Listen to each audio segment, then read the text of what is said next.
आज हम लोग मेंसुरेशन का सबसे आखिरी थ्री से पढ़ने जा रहे हैं, जो कि है स्फीयर।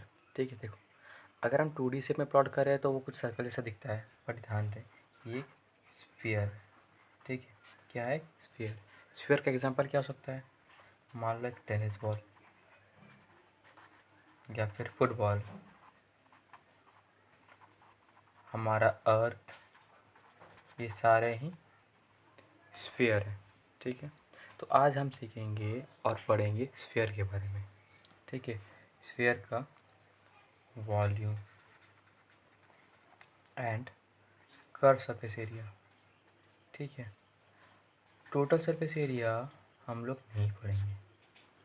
क्यों टोटल सरफेस एरिया नहीं पढ़ेंगे? क्योंकि एक स्फीयर का तो पूरा स्फीयर ही जो है वो तो कर्व है, वहाँ पे तो फ्लैट पार्ट है ही नहीं, तो टोटल सरफेस एरिया का सवाल ही नहीं उठता है। जो हमारा कर्व सरफेस एरिया होगा वही हमारा टोटल सरफेस एरिया होगा। Is it clear? तो सबसे पहले हम लोग बात करते हैं स्फीयर का टोटल सरफेस एरिया बोल लो या फिर कर्व सरफेस एरिया बोल लो, दोनों ही सेम है, इसके बारे में बात करेंगे। ठीक, तो कर्व सरफेस एरिया का फॉर्मूला होता है 4πr²। ठीक है, अब मैं आपको बताता हूँ ये 4πr² आया कैसे। सपोज मान लो ये हमारा स्फीयर है, ये क्या है? स्फीयर। ठीक, 3D शेप है ये। हाँ, अच्छा, और इसका रेडियस दिया हुआ है, सपोज मान लो 5 सेंटीमीटर। कितना है इसका रेडियस? 5 सेंटीमीटर। तो देखो, सपोज 4 सर्कल्स हैं, ये क्या है? ये चारों सर्कल्स हैं। ठीक है, ये चारों ही हमारे सर्कल्स हैं, सर्कल है। अच्छा सुनना, हाँ, स्फीयर और जो सर्कल है अगर हम 2D में बना रहे हैं तो दोनों आपको आज देखने में सेम होगा, पर ध्यान दें, सर्कल एक 2D शेप है, स्फीयर एक 3D शेप है। क्लियर? स्फीयर हमारा 3D है, ठीक है, और सर्कल जो है 2D है। ठीक है, डेट इज़ सर्कल जैसा दिख रहा है वो एग्जैक्टली वैसा ही है, बट 3D यानी कि इसका हाइट भी होता है। डेट इज़ हमारा टेनिस बॉल हो गया, फुटबॉल हो गया, अर्थ हो गया। ठीक है, तो ये जो कर्व सरफेस सीरीज का डेरिवेशन कैसे आता है, देखो मैं ये बताता हूँ तुम लोगों को। सपोज अगेन हम आ जाते हैं, सरफेस एरिया निकाल रहे हैं, मतलब हमें क्या करना है? पेंट। तो सपोज ये स्फीयर को विथ 5 सेंटीमीटर पेंट करना था। ठीक है, तो ये पाया गया। अच्छा देखो, मान लो ये जितने भी सर्कल्स है ना, ये सबका ही जो रेडियस है वो 5 सेंटीमीटर करके ही है। ठीक, क्या है? सभी का जो रेडियस है वो 5 सेंटीमीटर है। ठीक है, चारों का, और ये स्फीयर का भी 5 सेंटीमीटर है। ठीक, तो जब हमने इस सर्कल को पेंट किया तो सपोज एक पेंट का जो बॉक्स है, एक पेंट का जो बॉक्स है, ठीक है, वो ख़त्म हो गया। ठीक है, एक पूरा एम्प्टी हो गया जब हमने एक को पेंट किया तो। ठीक है, और वहीं पे जब हमने एक स्फीयर को पेंट किया तो उस समय में 4 paint box, that is 4 paint box जो है वो एम्प्टी हो गया।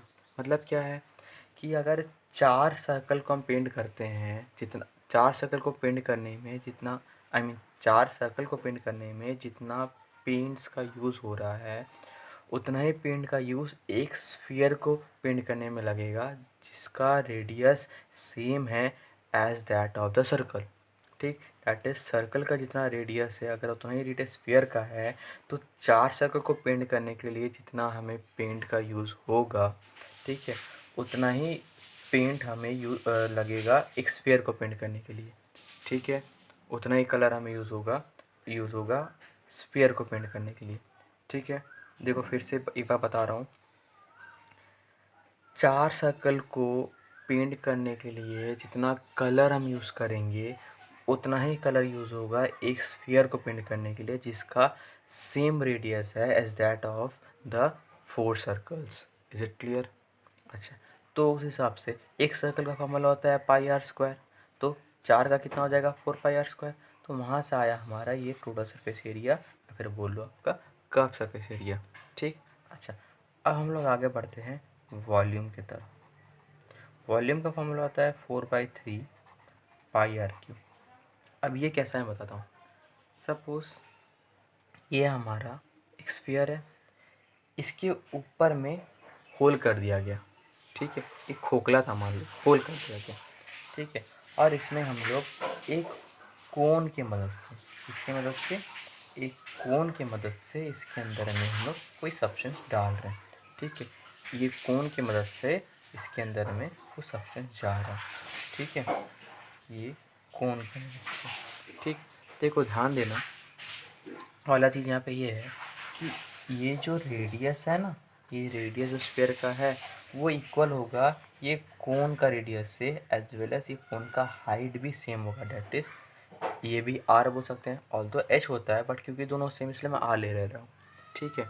सो ये कोन का जो हाइट है और जो रेडियस है दोनों सेम है, ठीक है। और वो इक्वल है किससे, हमारा स्फीयर का रेडियस से, ठीक है। तो हमने देखा कि 4 कोन्स अगर हम इसके अंदर डालते हैं, 4 कोन्स में जितना लिक्विड आ रहा है वो लिक्विड हम डालते हैं ये स्फीयर के अंदर में, तो ये स्फीयर जो है वो पूरी तरह से फिलअप हो जाएगा, ठीक है। डैट इज़ 4 कोन का जितना वॉल्यूम होगा उतना ही एक स्फीयर का वॉल्यूम होगा, ठीक है। और ध्यान रहे स्फीयर और कोन दोनों का ही रेडियस सेम होना चाहिए। इसके साथ साथ कोन का जो हाइट है वो भी सेम होगा। डैट इज़ कोन का हाइट, कोन का रेडियस और स्फीयर का रेडियस अगर सेम है तो 4 कोन का जितना वॉल्यूम होगा उतना ही वॉल्यूम एक अकेला स्फीयर का होगा, ठीक। तो वहाँ से डेरिवेशन बनता है। अच्छा, जो हमारा कोन है, ये कोन का वॉल्यूम हमने पढ़ा क्या होता है, 1/3 pi r square H. Clear. अच्छा, यहाँ पे एच जो है वो इक्वल है आर से, तो हम लिख सकते हैं 1/3 pi r square into r, that is 1/3 pi r cube, ठीक। अच्छा, ये आया हमारा ये कोन का वॉल्यूम, ठीक। और ऐसे ही 4 कोन यूज़ हो रहे हैं, that is 1/3 into pi r cube into the 4 cones, जो कि स्टार्ट करेगा 4 1 सा 4, 4/3 pi r cube. Is it clear what I am saying. तो यहाँ से हमें क्या मिल गया, कोन का वॉल्यूम, ठीक, जो कि क्या है 4/3 पाई आर क्यूब। तो इस हिसाब से स्फीयर का volume, the volume as well as total surface area derive हुआ, ठीक है। चलिए अब हम लोग आगे बढ़ते हैं एक और फिगर जो कि स्फीयर का ही एक फिगर है, जिसको कह सकते हैं हम लोग हॉलो स्फीयर, या फिर बेटर नेम है उसका as spherical shell. Spherical shell के अंदर खोखला होता है। ये जो पार्ट आप देख पा रहे हैं ना, सिर्फ यही पार्ट में ही मटेरियल है, ठीक है। दैट इज़ ये अंदर का पार्ट खोखला है, ठीक है। तो स्पेरिकल सेल जो है वो बोल सकते हैं हम लोग, देखिए ना बॉल हमारा, जैसे कि फुटबॉल, टेनिस बॉल देख लो। टेनिस बॉल जब फटता है तो हम लोग देखोगे अंदर में खोखला होता है वो, ठीक है। कुछ एक थिक वो लेदर होता है, ठीक है। उसके बाद अंदर में पूरा खोखला होता है। तो आप कंपेयर कर सकते हैं वो टेनिस बॉल के साथ में इसको, ठीक है। अच्छा, देखो इसका कर्व सरफेस एरिया निकलेगा, टोटल सरफेस एरिया का तो सवाल नहीं उठता है। तो कर्व सरफेस एरिया इसका होगा क्या, जो कि एग्जैक्टली सेम था हमारा स्फेयर का, डेट इज़ 4πr²। देखो ये चीज़ ध्यान रखना, पेंट करना है। अक्सर हमें ये डाउट आ सकता है कि पेंट तो हम लोग अंदर का हिस्सा भी कर सकते हैं, बाहर का हिस्सा कर सकते हैं, दोनों जगह पेंट होना चाहिए, राइट। बट ऐसा नहीं है, ठीक है। क्यों नहीं है, क्योंकि अंदर का हिस्सा में तो पेंट करने के लिए आपके पास जगह ही नहीं है। आप पेंट करोगे कैसे इसके अंदर में, आप तो जा ही नहीं सकते, क्योंकि तो टोटली क्लोज्ड फिगर है। जस्ट सिर्फ बाहरी हिस्सा जो है सिर्फ वही पेंट होता है, सिर्फ उसका कर्व सरफेस एरिया निकलता है जो कि होता है 4πr²। और इसके साथ साथ अच्छा एक चीज़ ध्यान रखोगे, सेंटर्स आते हैं, ये इसको ले लेते हैं कैपिटल आर और इसको ले लेते हैं हम लोग स्मॉल आर, ठीक है। तो यहाँ पे यूज़ होता है हमारा कैपिटल आर, ठीक है, क्योंकि बाहरी हिस्सा को पेंट कर हम लोग, अंदर हिस्से का तो काम ही नहीं है, ठीक है। अच्छा, अब बात करते हैं हम लोग वॉल्यूम का। देखो वॉल्यूम क्या होगा, ये जो बाहरी पूरा हिस्सा से अंदरी हिस्सा को हम माइनस कर दे तो जो बड़ा आर वाला से जो वॉल्यूम निकलेगा उससे अगर अंदर वाला जो छोटा वाला आर है उसका वॉल्यूम पर माइनस कर दे तो that is 4/3 pi capital R cube के साथ हम लोग माइनस कर दे 4/3 पाई स्मॉल आर क्यूब तो फॉर्मूला निकल जाएगा। डेट इज को लिख सकते हैं 4/3 pi capital R cube minus small R cube. Is it clear? तो स्फेरिकल सेल का भी फॉर्मूला यहाँ पे कंप्लीट होता है। ठीक, अब इसके बाद हम लोग आगे बढ़ेंगे हेमिस्फीयर में।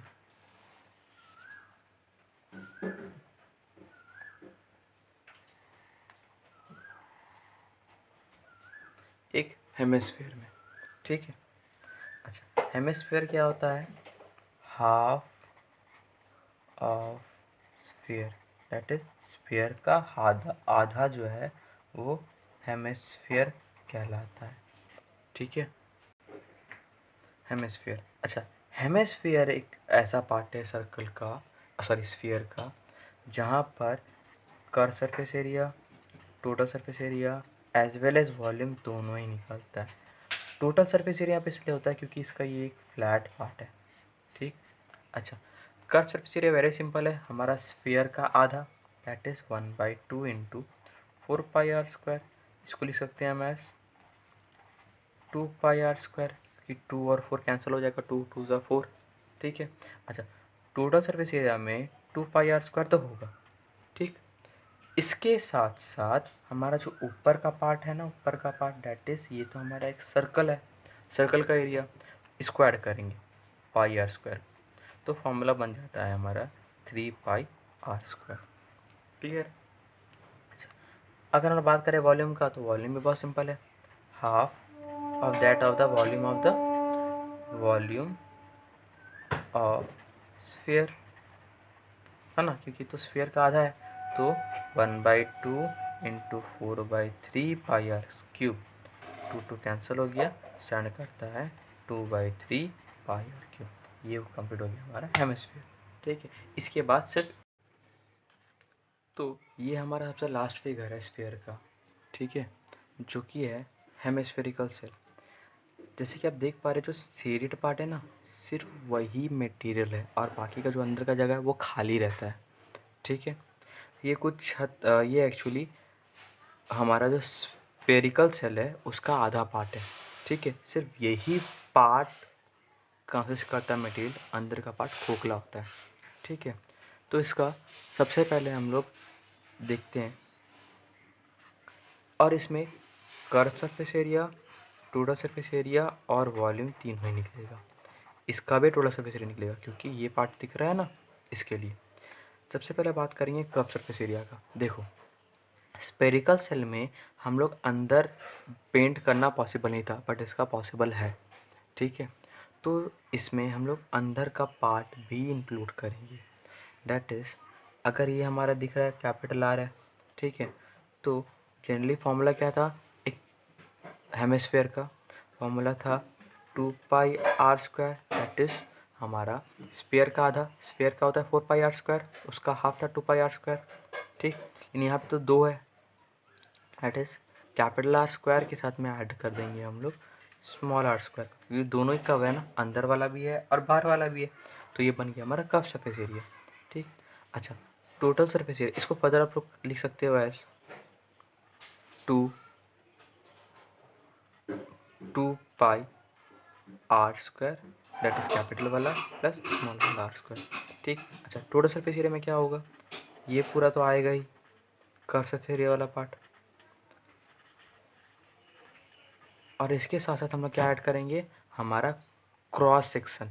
क्रॉस सेक्शन हमारा क्या है, देखो, पाई पाई, ठीक है, capital R² minus small r²। अगर आप गौर देख करते हैं तो ये एक सर्कुलर रिंग का फॉर्मूला है, और ये तो है भी एक्चुअली एक सर्कुलर रिंग।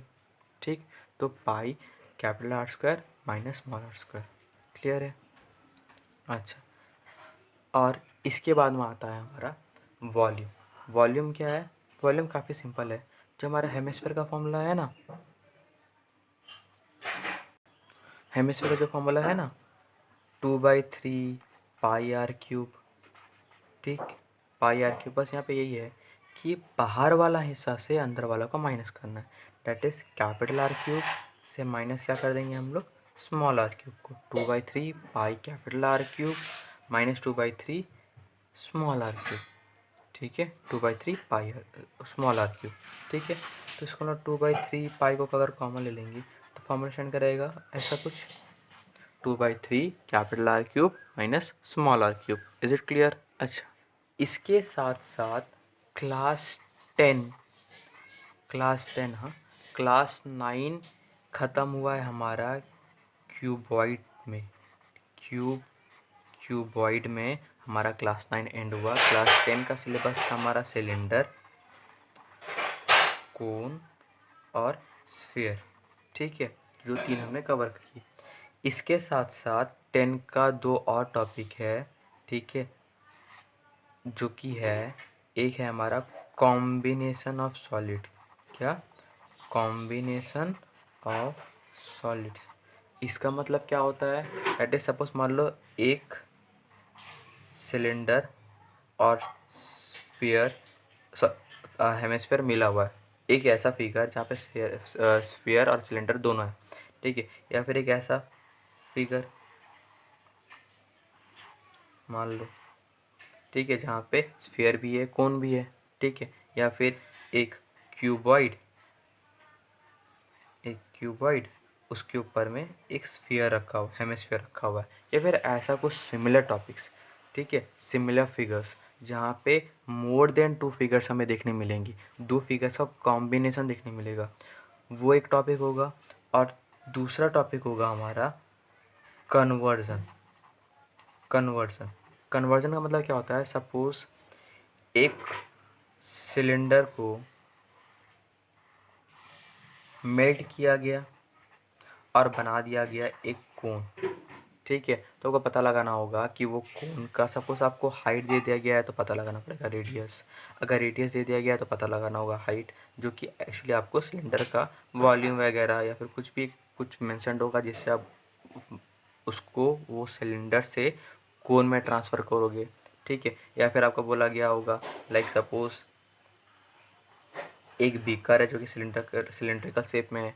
अब उसमें आप कितना तो given volume of sphere, it is sphere का वॉल्यूम आपको दे दिया जाएगा, सिलेंडर का वॉल्यूम दे दिया जाएगा, आपको पता लगाना होगा आप कितना ठो स्फीयर्स इसमें डाल सकते हो, ठीक। तो इस तरह का कन्वर्जन, दैट इज़ एक शेप से दूसरे शेप में जाने वाला पार्ट है आप लोगों का, जो हम विथ सम्स सॉल्व करेंगे नेक्स्ट वीडियो में।